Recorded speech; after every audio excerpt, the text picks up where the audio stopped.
ఇవి కేవలం మా లాంటి సంస్థల యొక్క క్రెడిబిలిటీని నిరూపించుకోవడానికి మాత్రమే ఎన్నికల ఫలితాలకి 3-4 రోజుల ముందు ఇవ్వడం జరుగుతుంది. కేవలం ఈ ఫలితాల్ని చూసి ఇష్టం లేనటువంటి వారు ఓపిక పట్టలేక సోషల్ మీడియాలో అనేక రకాల పోస్టులు పెట్టడం, లేనిపోని ఘర్షణలకు దారితీయటం అనేక సంవత్సరాలుగా చూస్తూ ఉన్నాం. ఏమాత్రం ఓటర్ల మీద కానీ రాజకీయ పార్టీ స్థితిగతుల మీద కానీ ప్రభావం చూపినటువంటి ఈ పోస్ట్ పోల్ ఫలితాల మీద మీరు ఆ విధంగా ప్రతిస్పందించడం ఎవరికి అది భావ్యం కాదనేది నా విన్నపం.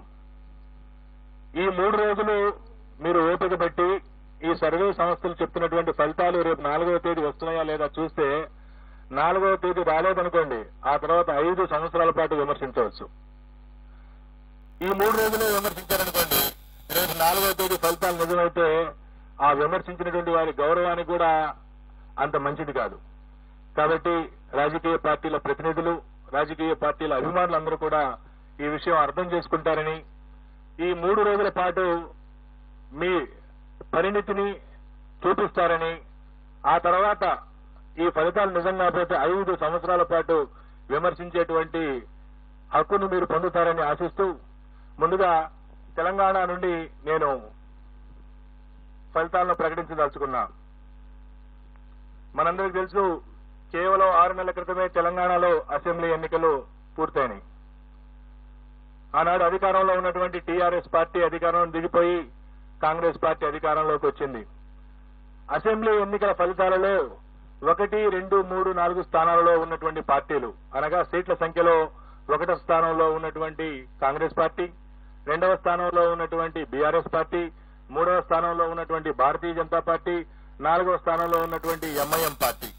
సీట్ల సంఖ్యాపరంగా 65, 39, 8, 7 వచ్చి ఆనాడు అసెంబ్లీ ఎన్నికల్లో ఉండటం మనం అందరం చూశాం. 5 నెలలు తిరిగేలోపే ఆయా రాజకీయ పార్టీల యొక్క స్థితిగతులు పూర్తిగా మారిపోయినాయి. 1వ స్థానంలో ఉన్నటువంటి కాంగ్రెస్ పార్టీ నేడు 2వ స్థానానికి వచ్చింది పార్లమెంట్ ఎన్నికల్లో. ఆనాడు 2వ స్థానంలో ఉన్నటువంటి టీఆర్ఎస్ లేదా బీఆర్ఎస్ ఈ రోజు చిట్ట చివరి స్థానానికి వచ్చింది, అనగా 4వ స్థానానికి. ఆనాడు 3వ స్థానంలో ఉన్నటువంటి భారతీయ జనతా పార్టీ ఇప్పుడు 1వ స్థానంలోకి వచ్చింది. ఆనాడు చివరి స్థానంలో ఉన్నటువంటి ఎంఐఎం పార్టీ ఈనాడు 3వ స్థానంలోకి వచ్చింది.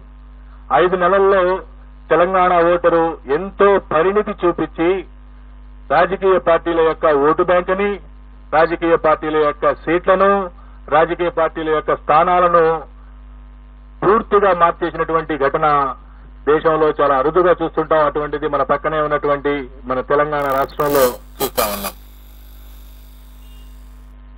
మే 13వ తేదీన జరిగినటువంటి పార్లమెంట్ ఎన్నికల్లో 17 పార్లమెంటు స్థానాలకు ఎన్నిక జరగగా కాంగ్రెస్ పార్టీ 7 నుండి 8 స్థానాలను కైవసం చేసుకోబోతా ఉంది. కాంగ్రెస్ పార్టీ 7 నుండి 8 స్థానాలను కైవసం చేసుకోబోతా ఉంది. భారతీయ జనతా పార్టీ 8 నుండి 9 స్థానాలను కైవసం చేసుకోబోతా ఉంది. అలాగే ఎంఐఎం కేవలం పోటీ చేసింది 1 స్థానం అయినప్పటికీ భారతీయ జనతా పార్టీ అభ్యర్థి మాధవీలత తీవ్రమైనటువంటి పోటీ ఉన్నప్పటికీ ఎంఐఎం మరొక 1 స్థానం గెలవబోతా ఉంది. గతంలో 39 అసెంబ్లీ స్థానాలు సాధించి అంతకుముందు 2019 పార్లమెంటు ఎన్నికల్లో 8 పార్లమెంటు స్థానాలు సాధించినటువంటి టీఆర్ఎస్ పార్టీ ఇప్పుడు 0 స్థానాలకు పరిమితం కాబోతా ఉంది.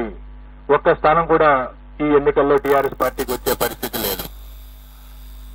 సాక్షాత్తు తెలంగాణ రాష్ట్ర సమితి అధ్యక్షుడు కేసీఆర్ గారు, సీనియర్ నాయకులు హరీష్ రావు గారు ప్రాతినిధ్యం వహిస్తున్నటువంటి మెదక్ పార్లమెంటు కూడా ఈరోజు టీఆర్ఎస్ పార్టీ పొందలేనటువంటి పరిస్థితి.